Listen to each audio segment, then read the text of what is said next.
Bueno, el objetivo general de esta investigación fue conocer y describir las expresiones de violencia sexual y psicológica que experimentan las estudiantes de licenciatura de nuestra institución, particularmente en el marco de relaciones escolares, y además identificar los recursos personales, institucionales y colectivos para disminuir estas formas de violencia. Entonces, originalmente el proyecto estaba diseñado como un proyecto de investigación e intervención, dado que concluye en una propuesta de acciones para prevenir y atender la violencia de género en nuestra institución.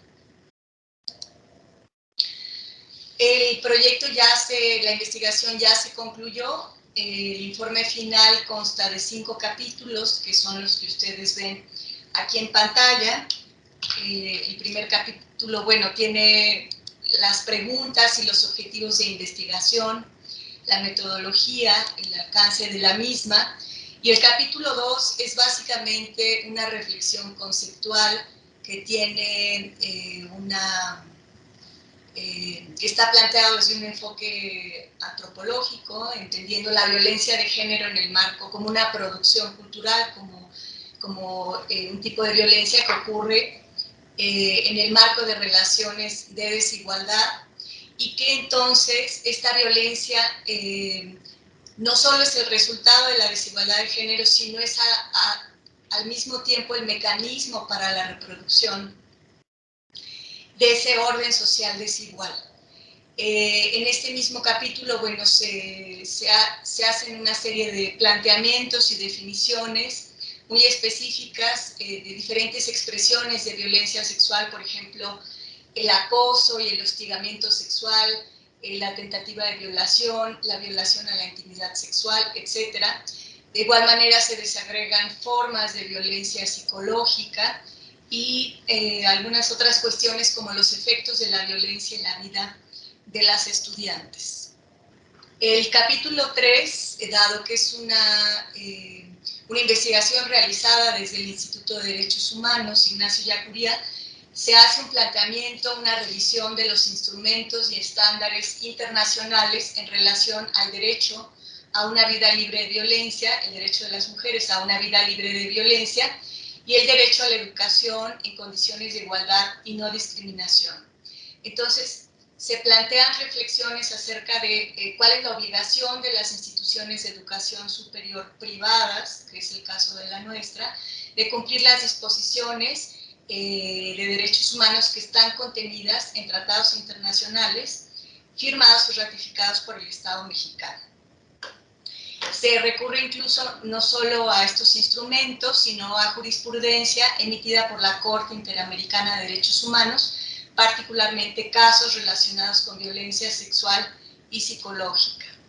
Esto hago un recuento muy rápido, nada más a vuelo de pájaro, porque me quiero concentrar en el capítulo diagnóstico que da algunos resultados del ejercicio, ¿no? Que es justamente el capítulo 4. Esta investigación fue una investigación de corte cualitativo que tuvo como principal insumo y trabajo de campo la realización de grupos de entrevistas grupales con estudiantes. Se entrevistaron, creo que está un poquito más adelante,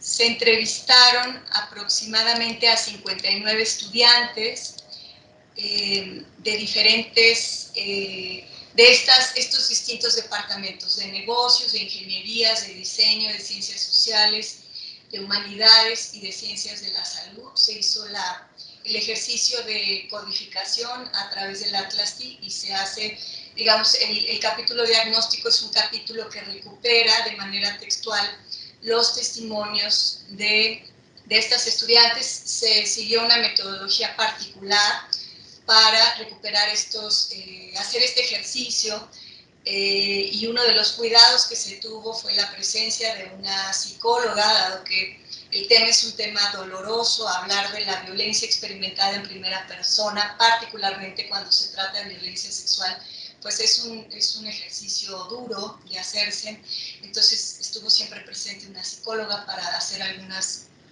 acciones de contención. Bueno, en relación a los resultados, y aquí me voy a concentrar en algunos ejemplos de violencia psicológica que experimentan las estudiantes por parte del docente, y en violencia psicológica estamos incluyendo prácticas sexistas, conductas sexistas y restricciones a la autodeterminación y prácticas de discriminación. Bueno, encontramos diferentes, perdón, este es por parte de sus pares. Algunos comentarios al estilo, de todas maneras te vas a casar, ¿para qué estás en esta carrera? Se subestima la capacidad de las estudiantes, sobre todo en ingenierías, del manejo sobre cierta maquinaria. Una cuestión interesante, tanto en violencias ejercidas por docentes como por compañeros estudiantes, es que estas violencias sutiles se ocultan bajo el telón del humor. Entonces, cuando se emite este comentario discriminatorio, el grupo se ríe, y frente a esta celebración, podríamos decir entre comillas, es muy difícil para la persona que está recibiendo esta práctica discriminatoria responder y desnormalizar lo que está escuchando.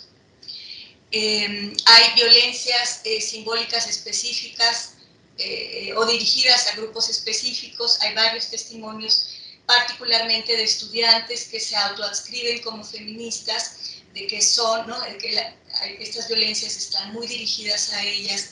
Comentarios al estilo, pues que hable la feminista que todo lo saben, o se les pide alguna tarea particular. Incluso alguna de ellas menciona, bueno, que su calificación estuvo en riesgo, ¿no? Y estas prácticas se intensifican, decía, particularmente en ingenierías, pero también en derecho. Son dos espacios que representan desafíos particulares cuando hablamos de prevención de violencias, como las estrategias institucionales en materia de prevención. Ahora, mensajes y acercamientos de connotación sexual por parte de profesores.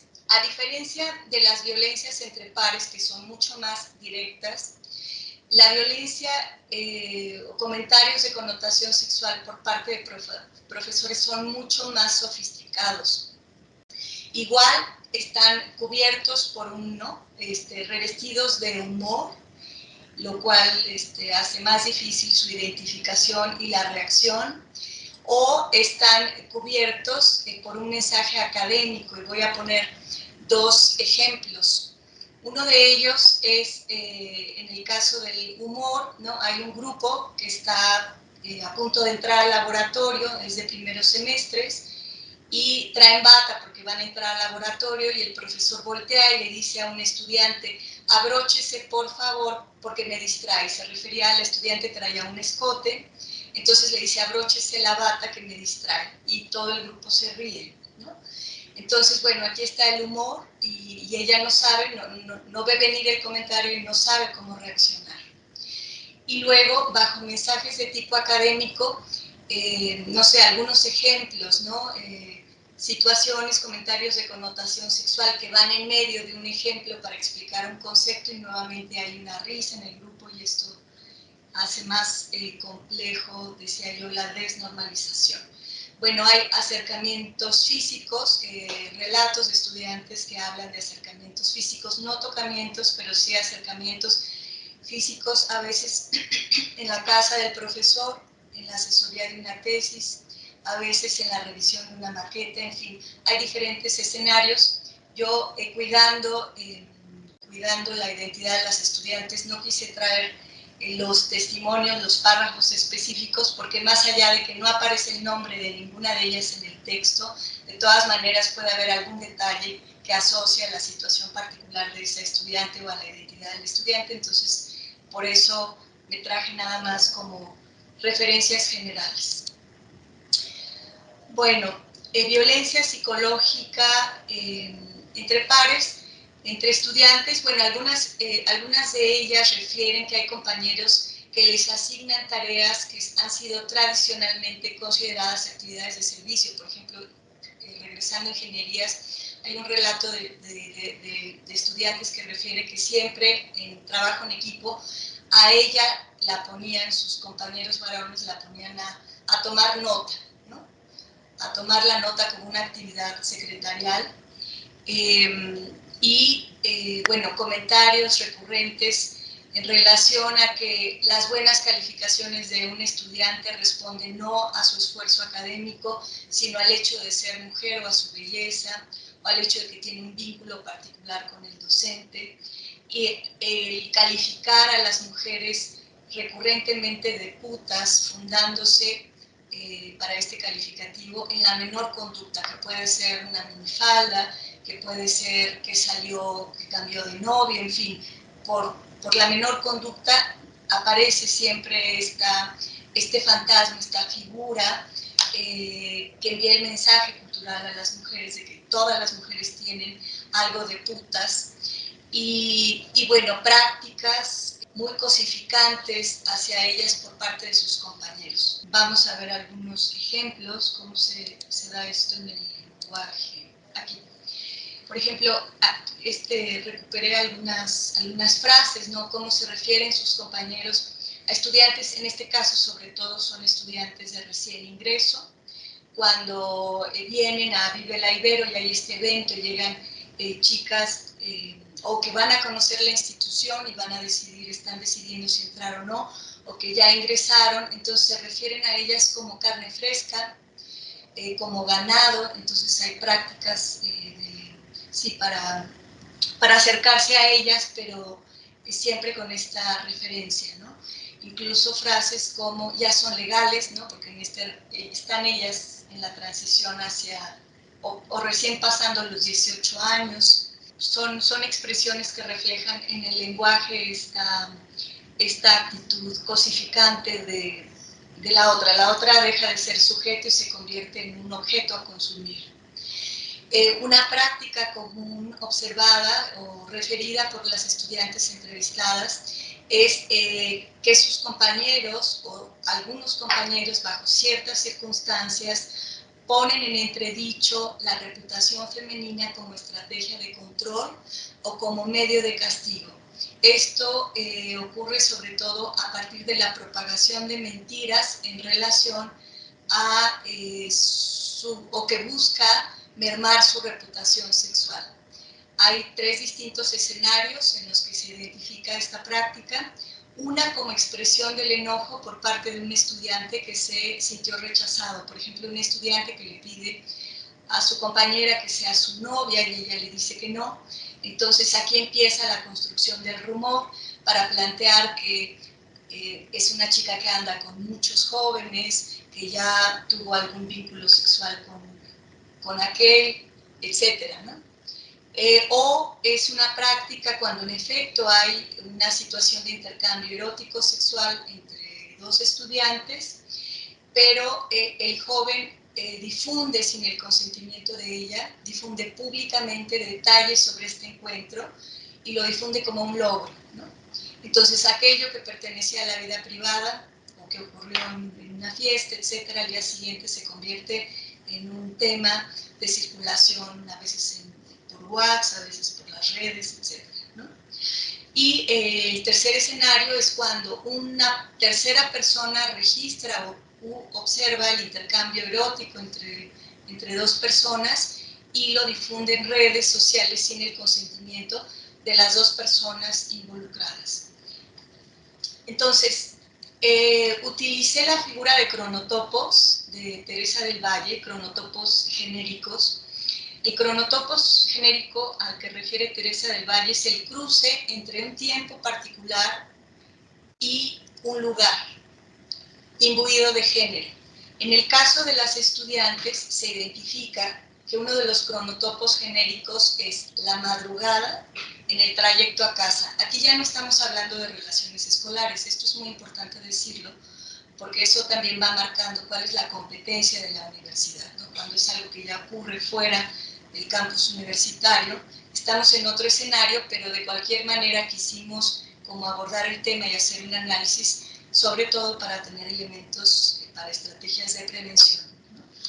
Entonces, de madrugada y en el trayecto a casa, si a esto le sumamos que hay consumo de alcohol, este es uno de los escenarios, uno de los cronotopos con mayor incidencia de situaciones de violencia sexual, de diversos tipos.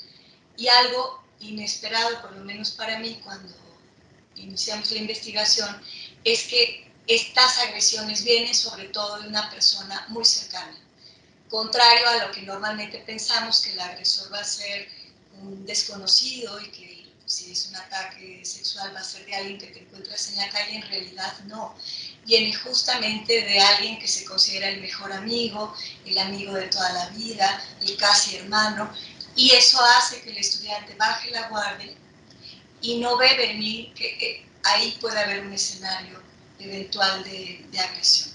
Bueno, ya no voy a desarrollar lo demás, nada más mencionar que en este mismo capítulo se reflexiona y se recogen testimonios acerca de la violencia sexual asociada a la vulnerabilidad química por consumo de alcohol y finalmente los casos de sumisión química que refieren las estudiantes, y estos sobre todo son igualmente fuera de nuestra institución, y ocurren sobre todo en antros, en fiestas, pero en antros, en espacios públicos, que de cualquier manera pues, es una situación que nos preocupa y que nos interesa en materia de prevención. Gracias.